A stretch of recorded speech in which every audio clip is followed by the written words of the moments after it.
বাংলাদেশের অনেক বড় বড় যে কোম্পানিগুলো আছে তাদের যে মেডিসিন গুলো বাংলাদেশের মার্কেটে পাওয়া যায়, এই মেডিসিন গুলো আসলে ঠিকঠাক মতো কাজ করে না। যেমন এই আমার সাথে ফরিদপুরের এক ডিলারের সাথে গত সপ্তাহে কথা হচ্ছিল। তো উনি আমাকে বললেন যে কোনো মেডিসিনে আমি ঠিকঠাক কাজ পাচ্ছি না।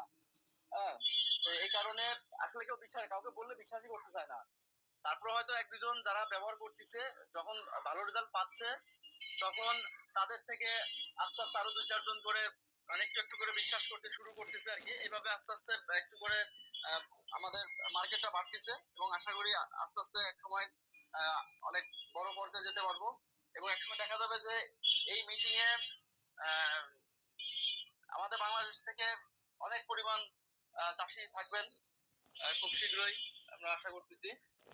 আর আপনাদের কাছে অনুরোধ থাকবে, আপনারা যখন আপনাদের বক্তব্য শেষে বলেন যে আমরা ভারতবর্ষকে আহ, আমরা রাসায়নিক মুক্ত করব বা অর্গানিক ভাবে চাষ করব, আমার অনুরোধ থাকবে যে এখানে যেহেতু এখন আমরা বাংলাদেশও যুক্ত হয়ে গেছি এই অর্গানিক চাষাবাদের বিষয়ে, তো সেহেতু শুধু ভারতবর্ষ না পেলে আমার মনে হয় যে আমাদেরকেও অন্তর্ভুক্ত করে নেওয়া উচিত।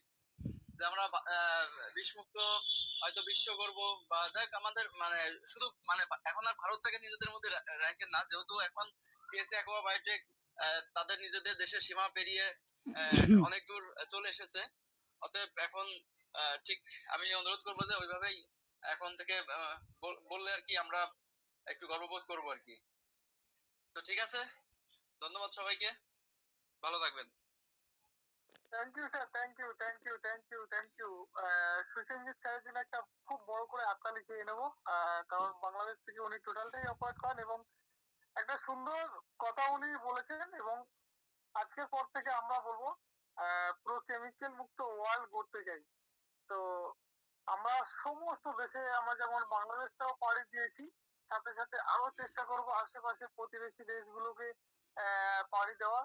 তো সেই জন্য করে আজকের থেকে আর শুধু কেমিক্যাল মুক্ত ভারত নয়, ভারতের পাশে সাথে সাথে সমস্ত দেশ, তো আমরা একত্রে কিন্তু কেমিক্যাল মুক্ত ওয়ার্ল্ড গড়তে চাই।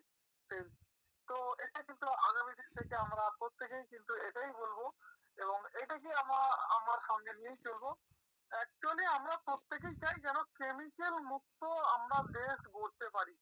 আমরা করছি, আমাদের আশেপাশে সমস্ত প্রতিবেশী দেশগুলোও যাতে সেই সুযোগ পায়, সেই দিকটাও আমাদেরকে খেয়াল রেখে আমাদের চলতে হবে এবং সেই রকম ভাবে কিন্তু আমরা কাজ করে চলেছি। তো সেটার নমুনা স্বরূপ আমাদের সুসেনজিৎ বাবু অবশ্যই করে আপনারা শুনলেন এবং একাডেমিতে আসার জন্য করে ওনাকে অনেক অনেক ধন্যবাদ এবং অনেক বড় করে তালিকা